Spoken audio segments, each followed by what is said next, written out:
মানতে হবে নবীর সুন্নাহ। এই কথা বলবেন না? বিশ্বনবীর হাদিস যদি কেউ বলে আমি হাদিস মেনে চলবো, আমি আহলে হাদিস, আমি সহিহ হাদিস ছাড়া কিছু মানি না, তাহলে আপনার জীবন ব্যর্থ হয়ে যাবে। ঠিক বলছেন, আন্দাজে না বুঝে? নবীর হাদিস মানার সুযোগ নেই কেন? শিক্ষিত মানুষ যারা আহলে হাদিস দাবি করেন তাদেরকে আমি বলছি, বিশ্বনবী 11টা বিয়ে করেছিলেন সহিহ হাদিস। এখন যদি বলেন আমি হাদিস মেনে চলি, আমি সহিহ হাদিস, আমি আহলে হাদিস, 11টা বিয়ে করা লাগবে। ওটা জায়েজ না হারাম? আরো জোরে। বিশ্বনবী একবার একটা ডাস্টবিনের কাছে গেলেন, ময়লা স্তূপের, শরীরে ময়লা লেগে যাবে এজন্য তিনি দাঁড়িয়ে প্রসাব করলেন। এটাও সহিহ হাদিস। এখানে আলেম নেই? সহিহ হাদিস এটা। এখন যদি মনে করেন নবীর হাদিস আমিও দাঁড়িয়ে প্রসাব করব, আপনার কান ধরে চড় দেওয়ার দরকার না।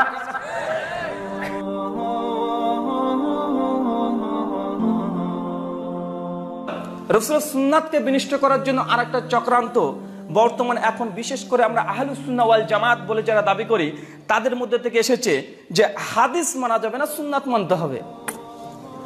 আছে না নেই? এই ফিতনা কিন্তু যারা 10 বছর আগে পৃথিবীতে ছিলেন জীবিত তারা শুনেছিলেন। 10 বছর আগে ওলেমা যারা ছিল, যারা দাবি করছে তাদের ওলেমারও জানতো না। আজ থেকে 10 বছর আগে এখন যারা দাবি করছে তাদের মানে হাজের বা তাদের ফিরকার বড় বড় ওলেমারা জানতো না যে হাদিস আর সুন্নাতের মধ্যে পার্থক্য আছে। তো এটা দিয়ে তারা বোঝাতে চাইছে এবং তার খুব চমৎকার যুক্তিও দিচ্ছে আবার দলিলও দিচ্ছে। যেমন ঠাকুর মশাই দিয়েছে মূর্তি পূজা ছাড়া জান্নাত যাওয়া যাবে না, ঠিক হুজুরা বলছে যে না হাদিস মানা যাবে না, সুন্নাত মানতে হবে। দলিল কি? ওই যে আমাদের ওই দলিলই সুনান তিরমিজি হাদিস 2641 কিতাবুস সুন্নাহ, যে আলাইকুম বিসুন্নতি ওয়া সুন্নাতি খুলাফায়ে রাশিদিন ওয়া মাহদিন, তোমরা আমার সুন্নাত তোমাদের জন্য লাজিম এবং খুলাফায়ে রাশিদিনের সুন্নাত। তাহলে সুন্নাতের কথা আছে কিনা? হাদিসের কথা আছে? জি নাই। ওই যে তারাকতু ফিকুম আমরাইন, ওখানে আল্লাহ বলছে দুটো জিনিস, আল্লাহ বলছে দুটো জিনিস ছেড়ে দিলাম। কি? একটা কিতাব আল্লাহি, একটা আল্লাহর কিতাব, আর সুন্নাতে রাসূলিহি, রাসূলের সুন্নাত। হাদিস তো নাই। বলছে কোন জায়গায় বলা হয়নি যে হাদিস মানতে হবে। আল্লাহ রাসূল বলেছেন সুন্নাত মানতে হবে, আমার সাহাবীদের সুন্নাত মানতে হবে। প্রথম দলিল। এবার যুক্তি দিচ্ছে যে ওরা বলে যে বুখারী বুখারী বুখারী, আর আসলে বুখারীতে থাকলে কি হাদিস মানতে হবে? হাদিস সহিহ হলে কি মানা যায়? মানা যায় না। দলিল, বুখারীতে আল্লাহ রাসূল আছেন 9টা বিবাহ করেছে, তাহলে তারা করে দেখাক। বুখারীতে আল্লাহ রাসূল তো দাঁড়িয়ে দাঁড়িয়ে পেশাব ফিরেছে, তারা ফিরে দেখাক, হাদিস তো সহিহ। দেখেন প্রথমে দলিল নিয়ে আসলো, তারপর যুক্তি দিচ্ছে, আবার দলিল ভিত্তিক যুক্তি যে হাদিস সহিহ হলে যে মানতে হবে এটা নয়। কেন? আল্লাহ রাসূল দাঁড়িয়ে পেশাব ফিরেছে, আমরা কি দাঁড়িয়ে পেশাব ফিরবো?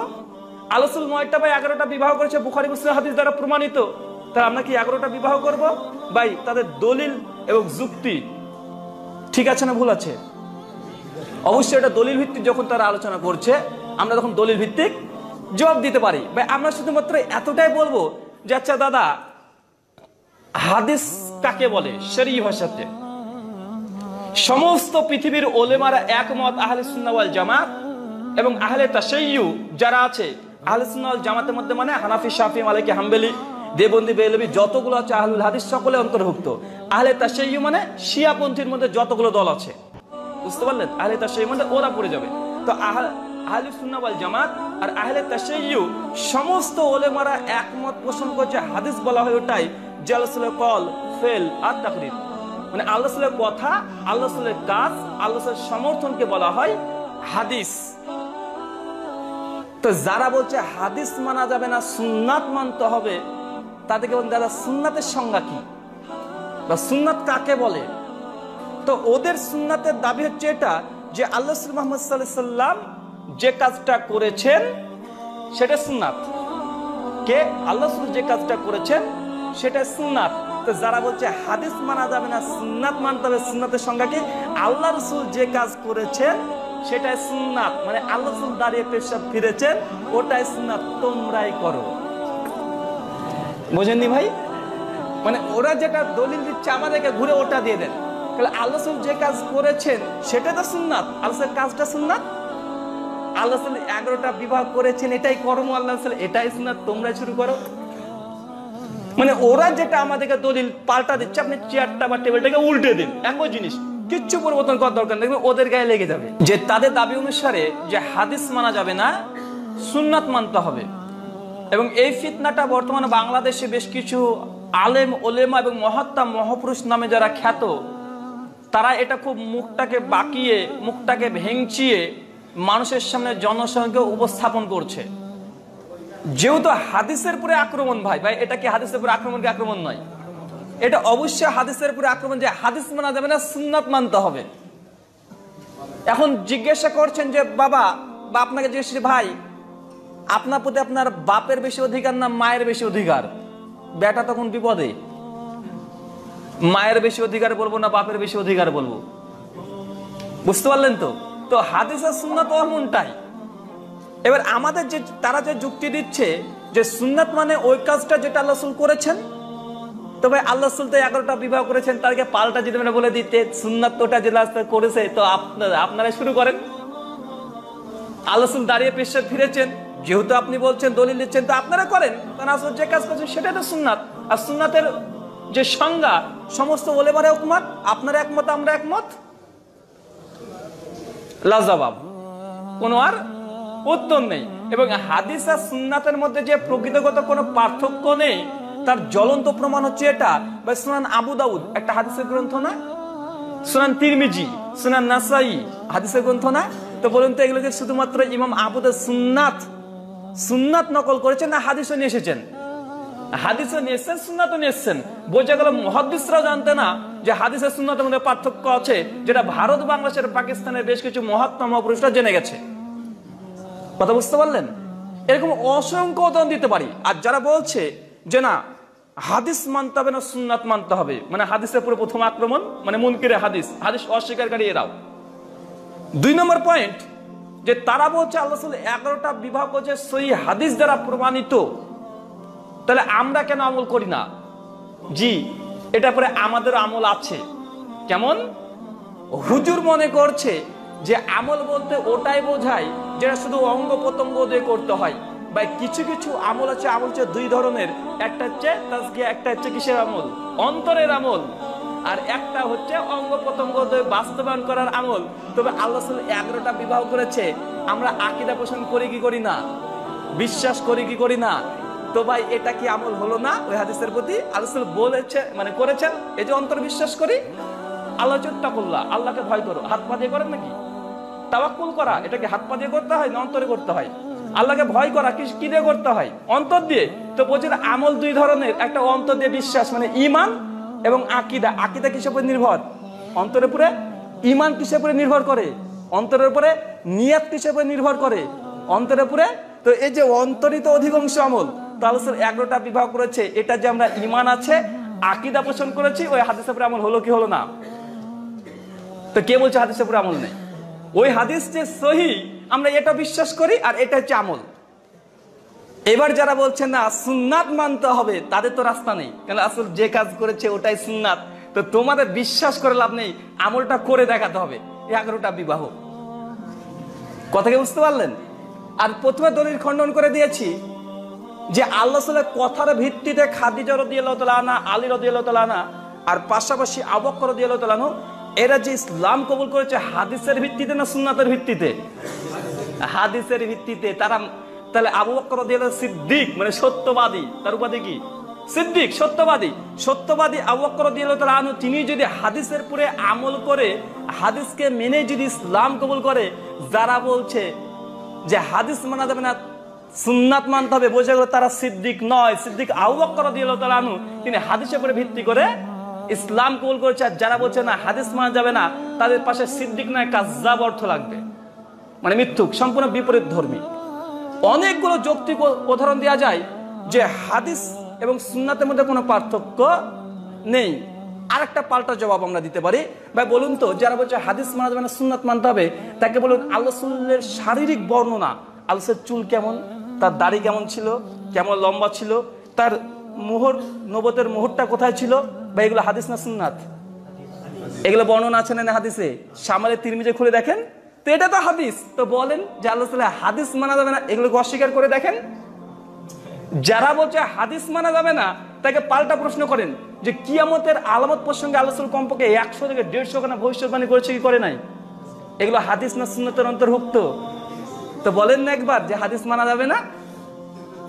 অস্বীকার করে দেখেন। ভাই কবরের আযাব প্রসঙ্গে আল্লাহ রাসূল বর্ণনা করেছেন কি করেন নাই? এগুলো হাদিস না সুন্নাত?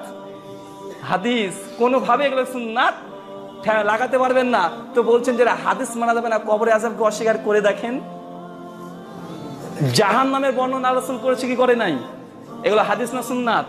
হাদিস। জান্নাতের বর্ণনা আছে না নেই? হাদিস না সুন্নাত? হাদিস।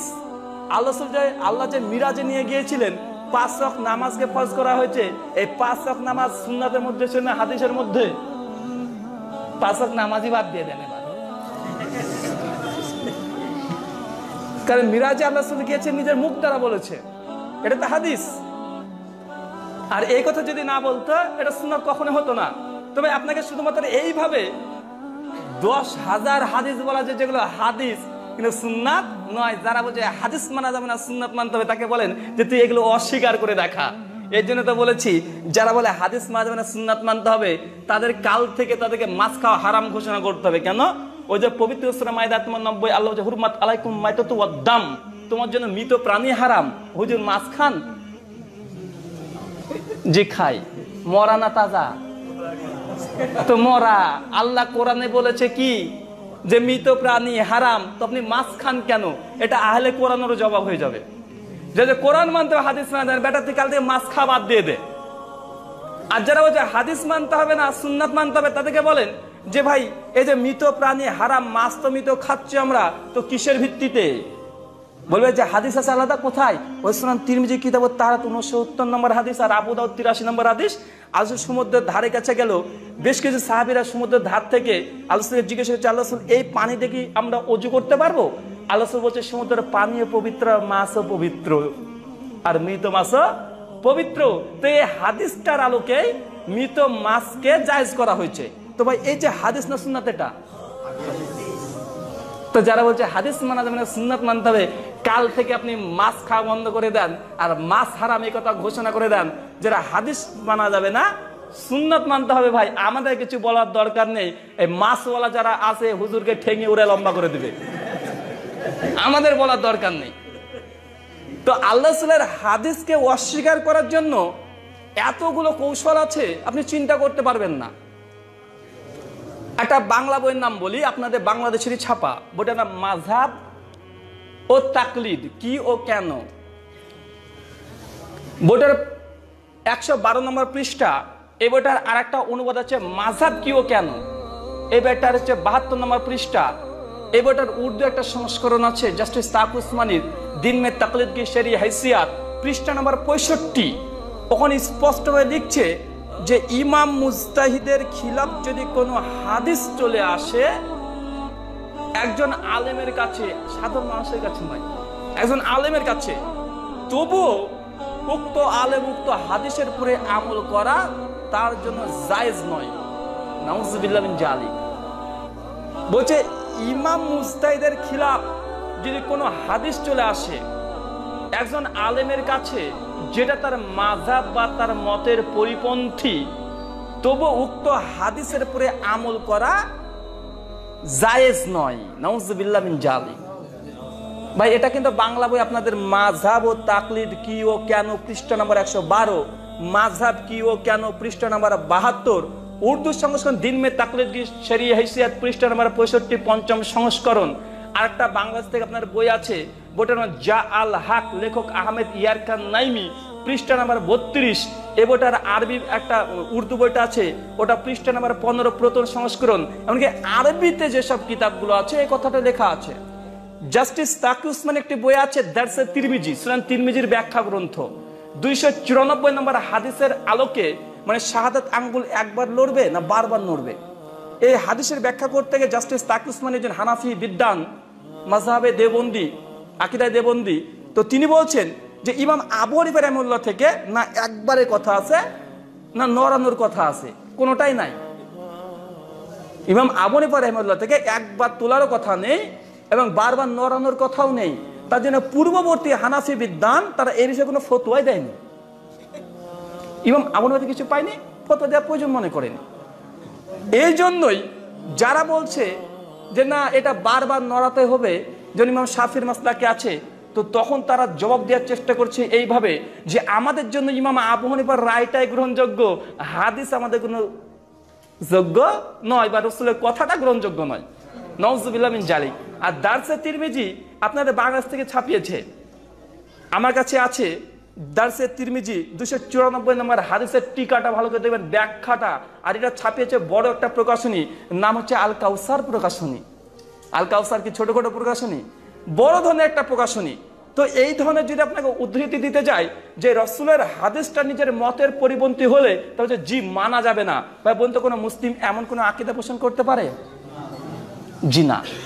তো আল্লাহ তাআলার হাদিসকে অস্বীকার অমান্য করার জন্য অনেকগুলো পয়েন্ট। 3 নম্বর পয়েন্ট একটা আপনাকে বলি, যেটা আমাদের মুসলিম উম্মার মধ্যে সবচেয়ে দেখবেন একটা দল আছে সোচ্চার, তারা সবসময় বলে যে দিনকে কায়েম করতে হবে, রাষ্ট্রে যেতে হবে, হ্যাঁ এটা কোরআনের বিপক্ষে, ওটা হাদিসের বিপক্ষে, এইভাবে সবসময় সোচ্চার। কিন্তু তাদেরকে যখন বলবেন ভাই আপনার নামাজটা তো সহিভাবে পড়েন না, বা রোজাটা সহিভাবে করেন না, তখন তারা বলে কি যারে ভাই এইভাবে করলে হবে, ওইভাবে করলে হবে। দেখবেন তাদের কাছে সুন্নাতের গুরুত্ব নেই, ওরা শুধুমাত্র বলে দিন কায়েম করতে হবে, দিন কায়েম করতে হবে। দিনের কি কায়েম করবেন? কেননা তাদের মধ্যে থেকে এই শিথিলতা সবচাইতে বেশি, সেই শিথিলতা কি আলোচনা সুন্নাতের উপরে, যে না আরে ভাই নামাজ এইভাবে করলে হবে, ওইভাবে করলে হবে, আরে ফিতরা 100 দিলে হবে, 1/2 দিলে হবে, আর যাকাত এটা দিলে হবে, ওটা দিলেও হবে।